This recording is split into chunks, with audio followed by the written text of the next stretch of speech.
국민 언론과 소통하는 자리를 이렇게 빨리 마련해 주신 데 대해서 감사의 인사를 드리겠습니다. 우선 그 풀뿌리 신문 기자들을 기자회견에 초대해 주셔서 감사합니다. 우리 외신하고 소통도 많이 노력해 주셔서 감사합니다. 미리 준비한 추첨함에서 아까 넣어주신 명함을 한 장 뽑겠습니다. 이게 뭐 주택 추첨하는 것도 아니고. 뭔가 손에 전달되는 데 짜릿합니다. 네. 아, 그래요? 추첨한다고 하니까 벌떼 입찰 비슷하게 명함을 몇 개를 더 넣은 분도 계시다 그러고. 추첨해서 처음 이렇게 뽑혀서 제가 원래 굉장히 이런 운이 안 좋은데 오늘 그래요? 로또 이런 게 돼야 되는데요. 네. 뽑는 사람은 어떻게 뽑았어요? 간사입니다. 아, 네, 알겠습니다. 네. 이미 간사는 또 추첨이 아니라 선거로. 이거 네. 뽑히면은 뭐 저기 상금이라도 주고 그래야 되는 거 아니에요? 존경하는 국민 여러분, 국가적 위기 상황에서 숨 돌릴 틈도 없이 닻을 올린 새 정부가 어느덧 한 달을 맞이했습니다. 취임 후 1호 지시로 비상경제점검 TF를 즉시 가동해서 민생 경제를 살릴 지혜를 모으고 해법을 찾아 나가고 있는 중입니다. 민주한국의 기환을 선포하며 국제 무대에 복귀했습니다. 주권자의 의사가 일상적으로 국정에 반영되는 국민 주권 정부의 첫걸음을 내디뎠다고 자부합니다. 한반도의 평화와 안정을 확보하며 국민의 일상이 흔들리지 않는 나라의 첫발을 뗐습니다. 지금까지 그랬듯이 앞으로도 우리 정부의 확고한 원칙은 오직 국민입니다. 국민 삶의 실질적 변화를 만드는 증명의 정치, 약속한 것은 반드시 지키는 신뢰의 정치로 국민의 간절한 염원에 응답하겠습니다. 대통령께서 직접 지목해서 2개의 질문을 받겠습니다. 손을 손을 들어주시면 그러셨어요. 대통령께서 지목하겠습니다. 우리 여성 먼저 할까요? 어디? 이번엔 오른쪽 뒤에 남자분으로 하겠습니다. 왼쪽에 계신 남자분으로 하겠습니다. 누군지 모르겠는데 나하고 멀다고 생각되시는 분으로. 네, 이번엔 왼쪽 앞에서. 너무 간절하게 보셔가지고 제가 이것도 일종의 특혜인데 괜찮을까 모르겠네요. 근데 어디서 많이 보던 분 같아요. 그런가요? 인상이 너무 좋으셨었나? 제가 변호사 일을 하면서 상담을 많이 했는데 그 중에 부부 갈등 상담을 많이 했어요. 제가 어린 나이에 하필 제가 개업하고 하던 그 시기에 그런 문제가 유난히 많았습니다. 이거 자세히 들여다보면 오해가 오해를 낳고 갈등이 갈등을 낳고 불신이 불신을 낳고 미움이 미움을 낳아가지고 그래서 제가 그때 그랬습니다. 부부 클리닉 같은 데 가서 남녀 역할을 바꾸는 거 한번 해봐라. 갔다고 다시 상담 와라. 그래서 제가 그런 경우 꽤 많았어요. 근데 대개 부부 상담소로 갔다 온 사람들은 다시 오지 않았어요. 역할을 바꿔보니까 이해하게 된 거예요.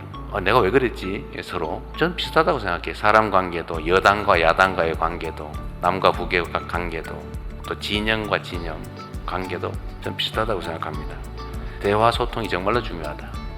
그리고 서로에게 득되는 길을 가자. 절멸하는 게 목표가 아니라면, 가능하면 우리가 안전한 범주 내에서 서로에게 득되는 길을 가고 그게 대화와 소통, 협력 그리고 공존이다. Cap on from the AFP News Agency. Good morning, Mr. President. Where is your administration at in terms of the tariff negotiations with America? And can you realistically achieve a 전혀 알아들을 수가 없네.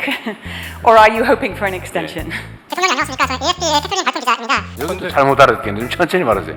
내가 천천히 해도 잘 알아들을까 말까 하는데 너무 말이 빠르셔가지고.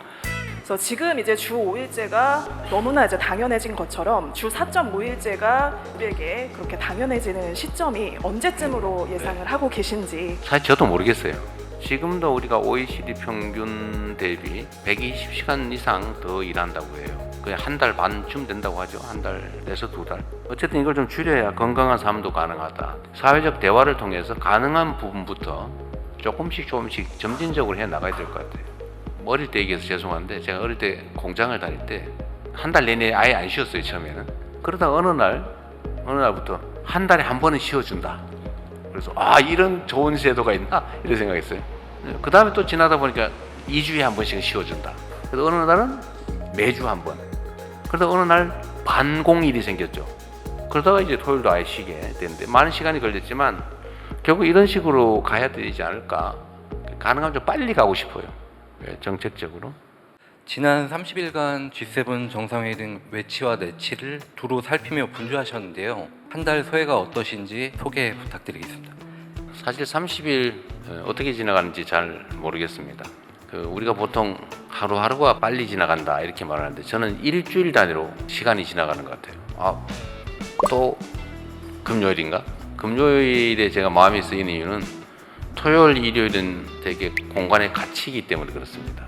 제가 처음엔 몰랐는데 이제 슬슬 그 경호, 의전 팀들, 또 대통령실 직원들, 경찰 등등의 눈치가 좀 보이기 시작했어요.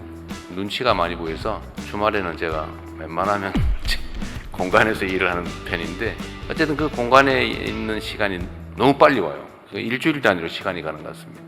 제 주변 참모디, 우리 나이 드신 죄송합니다. 우리 위성락 대사께서 막 코피를 쏟고 다른 사람들 뭐 살이 빠져서 얼굴이 뭐 헬스개지고 이런 걸 보니까 좀 미안하긴 한데 이런 것들만큼 곱하기 5,117만 배의 효과가 있다라는 생각으로 시간이 좀 하루가 한 24시간이 아니라 한 30시간만 되면 어떨까 이런 생각을 할 때가 꽤 있습니다. 한 30시간만 되면 어떨까 이런 생각을 할 때가 꽤 있습니다. 휴가는 제가 성남시장 때 2번 공식적으로 휴가를 갔다가 2번 다 여러분과 같은 선배들한테 엄청나게 제가 깨졌다고 그럽니까? 그래서 그 다음부터는 제가 아니 뭐 공직자가 선출직 공직자가 뭐 휴가가 어디냐, 눈 감고 쉬면 휴가고 눈 뜨고 일하면 직장이지 뭐 이러면서 저도 그냥 필요할 때 쉬자 이렇게 해서 공식 휴가를 별로 안 가졌는데 이번에는 휴가를 가야 되겠어요. 또 휴가를 가면 휴가 때 여러분들 따로 한번 자유롭게 뵐 시간 있으면 좋을 것 같아요. 뽑기를 하든지. 네. 저는 인사와 관련돼서는 우리 국민들께 이런 말씀을 좀 드리고 싶습니다. 저는 야당 대표 또는 여당 대표가 아니고 이제는 대한민국 전체를 대표하는 대통령의 직무를 수행하기 때문에 실제로 우리 국민들이 하나로 모일 수 있는 통합의 국정을 해야 합니다. 그리고 마음에 드는 또는 색깔이 같은 쪽만 쭉 쓰면은 위험하죠. 시멘트, 자갈, 모래, 물 이런 걸 섞어야 콘크리트가 됩니다. 그런데 시멘트만 잔뜩 모으면 그냥 시멘트 덩어리가 되죠. 성향이 다르다. 또 누구와 관련이 있다. 누구와 친하다더라. 누구와 뭐 어떤 관계가 있다더라. 이런 걸로 판단해서 배제하기 시작하면 남는 게 없습니다. 뭐 안 따르면 바꾸면 되죠. 저나 또 새로운 정부에 대한 기대가 매우 높다는 거 알고 있습니다. 언제나 말씀드린 것처럼 우리 국민들은, 우리 대한민국은 위대한 나라이고 위대한 국민들입니다. 전 세계에 없는 혁명들도 세계가 놀란 눈으로 지켜볼 만큼 훌륭하게 해냈습니다. 우리 앞에 많은 어려움들이 쌓여 있긴 하지만 저는 우리 공직자들부터 솔선수범하고 또 우리 국민들께서 그 저력을 발휘해 주시면 빠른 시간 내에 이 위기들을 다 극복하고 지금까지와는 전혀 다른 희망이 있는 새로운 세상을 향해 나아갈 수 있을 거라고 확신합니다. 대통령의 1시간, 국가 공무원의 1시간은 5,200만 시간의 가치가 있다는 생각으로 최선을 다하겠다는 말씀을 드립니다. 고맙습니다. 상으로 대통령의 30일 언론이 묻고 국민에게 답하다 기자회견은 마치겠습니다.